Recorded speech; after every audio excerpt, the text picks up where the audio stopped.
The Black Shark 3 is the first proper gaming smartphone in Malaysia right now, and this comes after a slew of mainstream flagship launches in the country. For 2,799 ringgit, it's one of the more affordable premium flagships around, and coupled with its gaming features, could the Black Shark 3 be the best value buy you can get right now? Let's find out.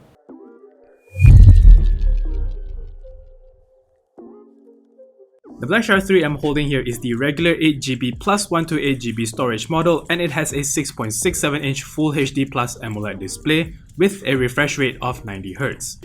With its HDR10 certification, you get great content consumption and gaming experience as well. There's definitely a difference between scrolling Facebook on 90Hz compared to 60, the former is just that much smoother.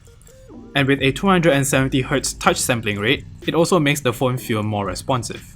But with 120Hz displays now slowly becoming more common, I would have hoped that the Black Shark 3 would have gone that way as well, because I think that 120Hz displays should be standard.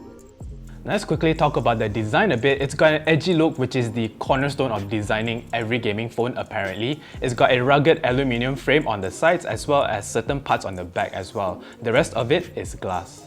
The Black Shark logo lights up as well, of course in RGB, and it has two hexagonal modules at the back. One of it houses the cameras. And by now it's taboo to touch your camera lenses because it smudges the glass that covers it. But on the Black Shark 3, there's really no avoiding touching it, so you're always smudging the cameras. It's a small design flaw that bugs me, but it's really not a big deal. Now let's jump into hardware and performance. The Black Shark 3 comes packed with a Snapdragon 865 chipset, meaning it is 5G ready. Our variant only comes with 8GB of RAM, as mentioned before.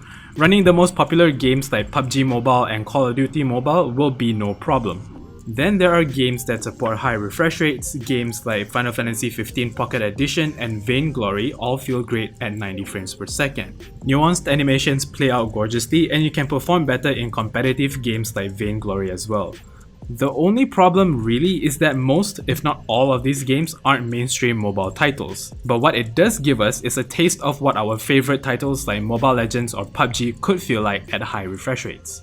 On benchmarks, it scores a chart-topping 7289 on 3DMark's Slingshot Extreme, and on Geekbench it scores a high 2746 on multi-core performance. This validates the Black Shark 3 as a proper powerhouse.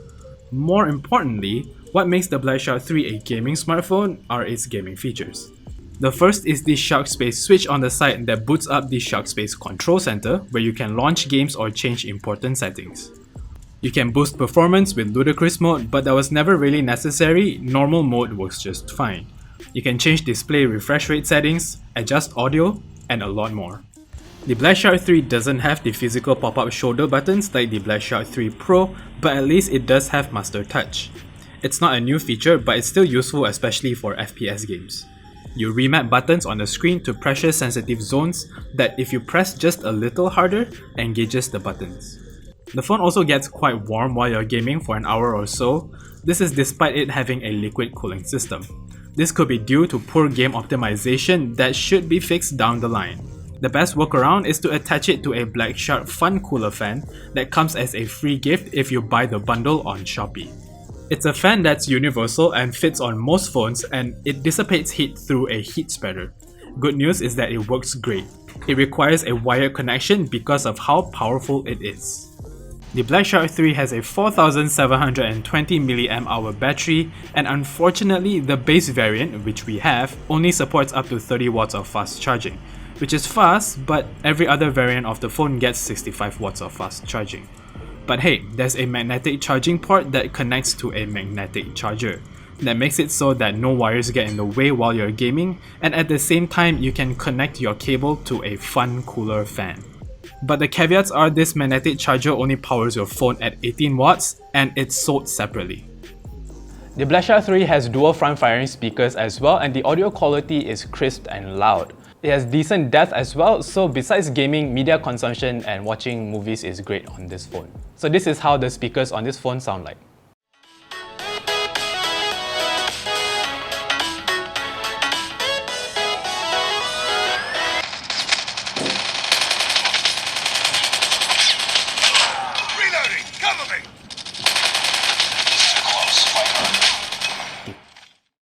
For imaging, the phone's triple 64MP cameras also perform well.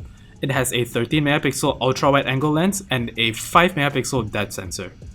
Regular shots are pixel binned to 16MP and daytime photos are great. However, with HDR and AI scene recognizer turned on, colors can be a little saturated, but at least images are bright and sharp.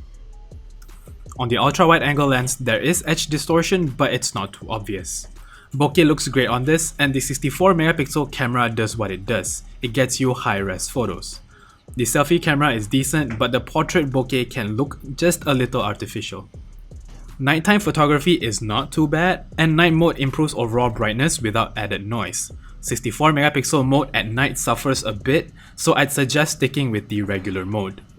The Black Shark 3 ships with Android 10 layered with Joy UI. It's basically an edgier version of Xiaomi's MIUI, but I personally prefer the former, maybe because it has an app tray. So for 2,799 ringgit, the Black Shark 3 is an okay buy. If you're an FPS gamer, I would recommend you wait for the Black Shark 3 Pro, which has the physical shoulder buttons. Its main competitors are the OnePlus 8 and the Xiaomi Mi 10, which have similar prices, costing at 2,899 ringgit and 2,799 ringgit respectively. I recommend this phone for its gaming features like the Master Touch and in-depth customizable settings through Shark Space. Media consumption on this is great, but the only real problem is that it may lose out in the camera department. The other phones that I mentioned earlier could fare better in this department. So let us know down in the comment section below, would you go for the Black Shark 3, would you wait for the Black Shark 3 Pro, or would you just get a regular flagship smartphone in 2020? So give us a thumbs up, remember to subscribe. This is Victor signing off, bye bye.